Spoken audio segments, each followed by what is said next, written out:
Hey friends, I'm doing this video today because I wanted to be able to give you all the basics of a basic skincare routine in a quick, easy video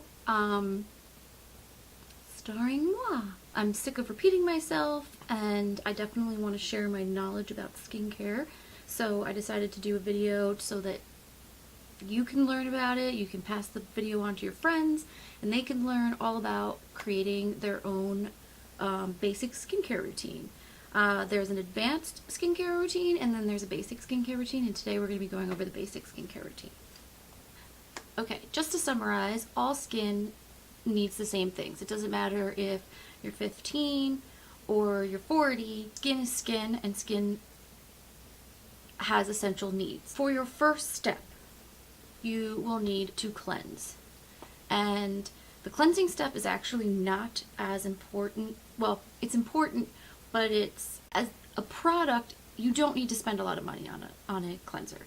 What a cleanser needs to do is it needs to be gentle, yet effective at removing makeup, debris, dirt, sunscreen, just enough without stripping the skin.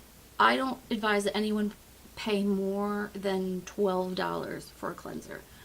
It's personal preference, what kind of, wash you like. Some people like a lotion, some people like a gel. It also depends on your skin type, whether you're oily combination skin or normal to dry skin. That's where you would choose what kind of cleanser you want. And ideally, your cleanser is going to be fragrance-free, irritant-free. Gentle, effective, fragrance-free, and irritant-free. This CeraVe Hydrating Cleanser is great for normal to dry skin, and it's a lotion to gel type texture. There's no foaming, and it's $12.99. I feel like at the most expensive places, but so basically, you don't need to spend a lot of money on a cleanser. Your second step, no matter your age, is going to be an exfoliant.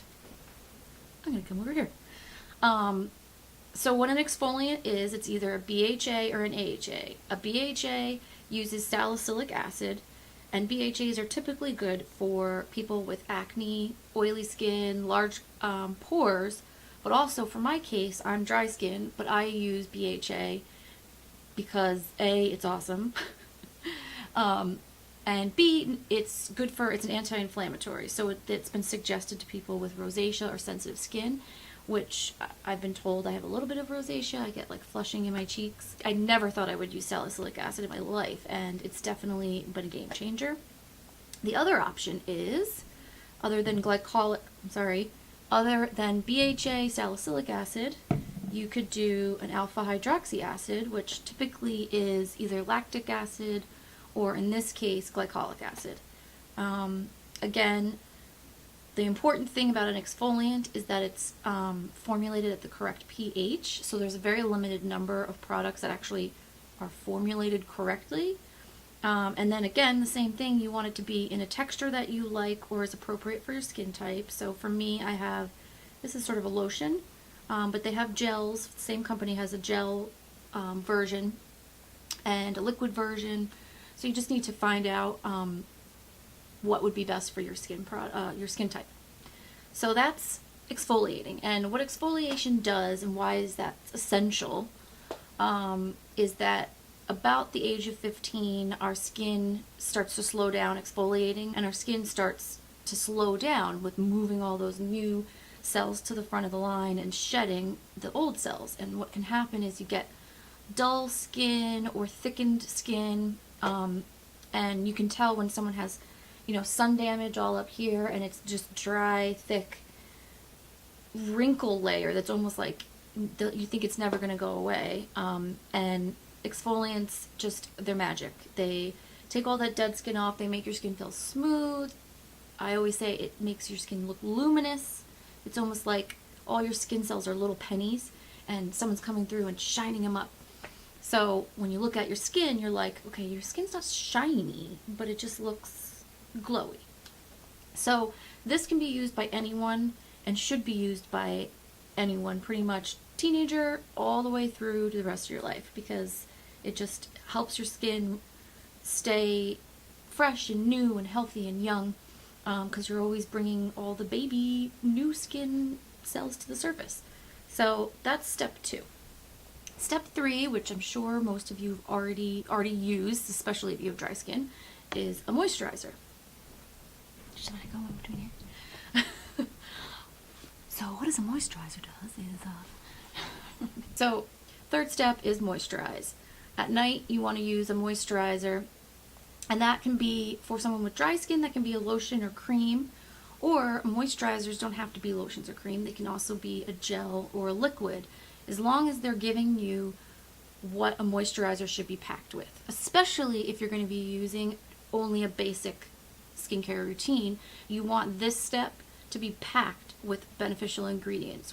Ingredients like skin repairing ingredients, cell communicating ingredients, and antioxidants. Antioxidants fall into that skin repairing thing, but they also have the benefit of fighting off free radical damage, because your skin is constantly fighting free radical damage. And in the case of the exfoliant, you could have built up skin over the years that have been damaged by the sun, by smoking, by just pollution in general, in the air, smog. Those cells have now are acting, their genetic code is now screwed up. So every time they multiply, they're multiplying unhealthy skin cells that maybe look or act a certain way. So when you start kicking it up and getting rid of those layers and layers of skin cells, that's why your skin looks so nice, because they're new and they have the right DNA code. And that's where antioxidants can really be helpful and beneficial in that way. It's not too late. Okay, so a daytime routine is the same 3 steps, except instead of a night moisturizer that doesn't have SPF, you're going to have a daytime moisturizer that does have SPF.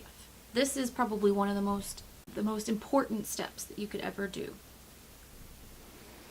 Ah, there you go. I used to ignore this step the way I would ignore the warnings about how bad smoking was for me. And I'd be like, yeah, I'm just going to deal with that later. I'm just going to face the consequences. But this is the number one thing that will change your life, especially if you're young. If you can wear SPF, the younger you are to start, the better. Apparently, 80% of what we think of as aging skin is actually photoaging, which means that 80% of those wrinkles, fine lines, brown spots, are actually directly a cause of the sun, UV damage. And they found out that UVA rays are actually the ones that cause the most of the photoaging, which is not good, because UVA rays are the same strength whether it's 7 in the morning or noon, whether it's January in the middle of the winter or July, whether it's cloudy or sunny. It doesn't matter if you feel the sun on you, if you're inside, UV rays bounce off everything. So, and apparently, if you've done a bunch of work and you've now repaired your skin and been really good, and you have one day where you don't wear it, you could basically undo everything. And I say that if you're going to spend any money or invest any time in having a skincare routine, then you need to protect your investment.